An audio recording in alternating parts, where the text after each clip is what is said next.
Então, continuando, gente. Então, foi feito o estudo de viabilidade municipal, foi feito o plebiscito, esse plebiscito foi aprovado pela população interessada. Aí sim, a gente tem a elaboração da lei estadual de acordo com os requisitos trazidos, pela Lei Complementar Federal. Tudo bem? Eu toquei na câmera aí, não sei se vocês acharam estranho porque tá acabando a bateria. Mas dando sequência. Então, aí sim, a gente tem a lei estadual com os requisitos trazidos pela Lei Complementar Federal. Tudo bem. Esse artigo 18, parágrafo 4º, ele é uma norma de eficácia limitada. Lembra dessa classificação das normas que a gente já viu?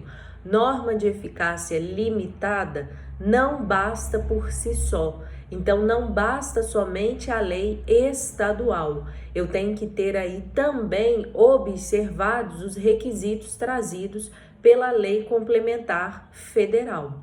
Então, uma lei estadual sozinha não pode criar município. Necessariamente, ela tem que observar os requisitos trazidos pela Lei Complementar Federal. Só que o grande problema que a gente tem é que a gente não tem essa Lei Complementar Federal. A Lei Complementar Federal, a União, o Congresso Nacional, ainda não editou essa lei. Então, se a gente não tem Lei Complementar Federal, se o artigo 18, parágrafo 4º, é uma norma de eficácia limitada, significa que não basta somente lei estadual, a gente não pode ter criação de município, enquanto não houver a criação da Lei Complementar Federal pelo Congresso Nacional. Só que o problema é que a gente teve, sim, criação de município só com base em lei estadual. Criação de município somente com lei editada pelo Estado, já que a gente não tem aí os requisitos trazidos pela União, pela Lei Complementar Federal. E aí, essa questão chegou até o Supremo decidiu que é inconstitucional. Essa omissão do Congresso Nacional impede que os estados exerçam o direito de criar municípios, de desmembrar, de fundir municípios. E aí o que o Supremo fez? Vou deixar aí o julgado para vocês. O Supremo declarou que é inconstitucional essa omissão do legislador, principalmente aí da União, porque inviabiliza o Estado de exercer o seu direito, e o Supremo fixou aí o prazo de 18 meses para que o Congresso Nacional edite essa lei complementar e mais. Se a gente teve criação de municípios sem lei complementar federal, se isso é inconstitucional, porque não poderia, já que é uma norma de eficácia limitada, eu teria que observar os requisitos trazidos pela União. Como é que ficam esses municípios que foram criados somente com base em lei estadual? Eles vão ser inconstitucionais, eles vão deixar de existir no nosso território, se eles já tiverem uma população, se eles já tiverem a sua autolegislação, sua lei orgânica que a gente vai ver.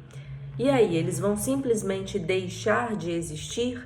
Então, o Supremo, ao analisar essa questão, além de impor os 18 meses para o Congresso Nacional elaborar a Lei Complementar Federal, ele também mandou que o Congresso Nacional editasse regras específicas para esses municípios que foram criados somente com lei estadual.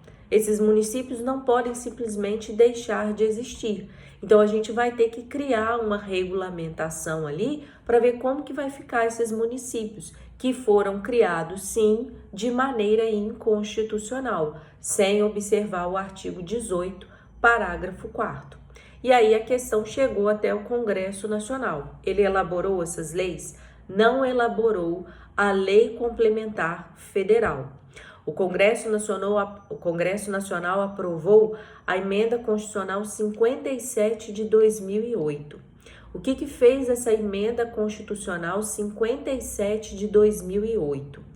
Ela aprovou, ela tornou válida a criação desses municípios somente com observância de lei estadual. sem observar lei complementar federal. Então, essa emenda constitucional 57 de 2008 tornou válida a situação desses municípios que foram criados somente com base em lei estadual. Tudo bem? Só que o Congresso Nacional, ele estipulou um prazo, ele estipulou lá, esses municípios que tenham sido criados somente com base em lei estadual são válidos desde que eles tenham sido criados até 31 de dezembro de 2006 e tenham sido atendidos os requisitos estabelecidos na legislação do respectivo estado à época de sua criação.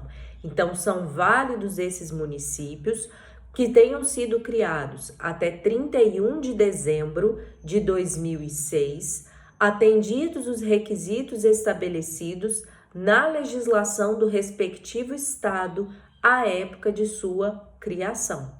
O que a gente tentou, o que o Congresso Nacional fez aqui? Foi uma tentativa de tornar constitucional uma coisa superveniente. Lembra que a gente já falou isso. A constitucionalidade superveniente, ela não é admitida, certo? Lembra que a gente falou lá dessas aulas, quando a gente tratou da eficácia das leis. Dá uma retomada aí no estudo para vocês compreenderem essa constitucionalidade superveniente. A gente falou que ela não é admitida, não poderia ser aceita essa constitucionalidade superveniente. Se ele já nasceu inconstitucional, violando a Constituição, ele não poderia continuar existindo. Tudo bem? Dá uma retomada aí. Até é bom tocar nesse ponto, se eu não me engano, a monitora passou semana passada essa questão da eficácia das normas, colocou até alguns vídeos lá de alguns professores muito bons. Então, se vocês não lembram dessa questão, dá uma olhadinha lá na monitoria, porque as aulas estão muito boas, ela até trouxe alguns exercícios para vocês. Então, o Congresso Nacional tentou aí constitucionalizar supervenientemente leis estaduais que criaram municípios em desrespeito à Constituição Federal. E se for criado um município após essa data, ele estipulou lá 31 de dezembro de 2006, aí esse município não vai poder ser criado. Após essa data, ele não pode ser criado. Ele seria, sim, julgado inconstitucional até que o Congresso Nacional elabore a lei complementar federal. Eu não posso criar municípios não observando essa legislação. Então, essa tentativa aí do Congresso Nacional foi para tentar resolver os municípios que foram criados sem essa lei estadual, sem que a lei estadual observasse a lei complementar federal. Tudo bem? No próximo bloco, até passei aí do tempo, a gente continua com a competência dos municípios. Até lá!